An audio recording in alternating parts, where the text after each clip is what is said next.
અને કાકા ફોન પર છે. હા એકદમ. હા પણ એટલે તારું કેવું સોલ્વ થઈ ગયું ને પણ પહેલા બસ તારે. હા ચાલ. હા હા કોણ ફ્રેન્ડનો ફોન હતો? હા ભાઈબંધ ગયેલો પબ્લિક હેલ્થ યુનિટ આવે ને આ બાજુ, હા તો ચેકઅપ માટે ગયો હશે. આખું લિસ્ટ પકડાઈ દીધું કે ભાઈ આટલા આટલા રિપોર્ટ કરાવો.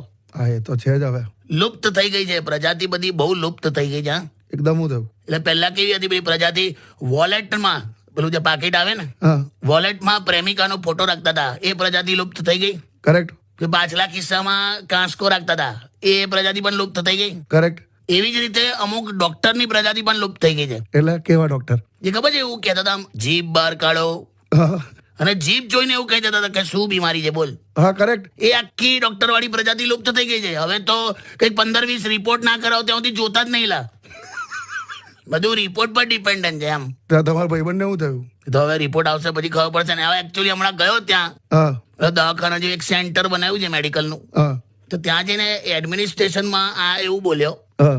કે સાહેબ કે બહાર એક એવું બોર્ડ માર્યું છે, એ સમજ નથી પડી રહી કે ક્યાં? દવાખાનાની બહાર? હા શું હતું બોર્ડ? કે જીવન બચાવવા બેટી પારસી. હે? આવું લખેલું ભાઈ, જીવન બચાવવા બેટી પારસી એમ. અચ્છા. તો ભાઈબંધ અંદર પૂછવા ગયો કે જીવન બચાવવા માટે પારસીની દીકરી કઈ રીતે હેલ્પ કરી શકે એમ.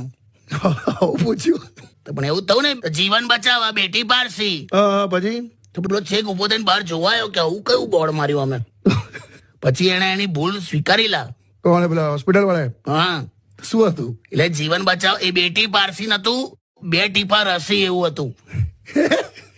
પેલી સ્પેસ જતી રહેલી, તો પેલા 2 અક્ષર આમ ભેગા કરી દીધા, 2 ટીપા રસી ના બોલે બેટી પારસી એવું થઈ ગયું.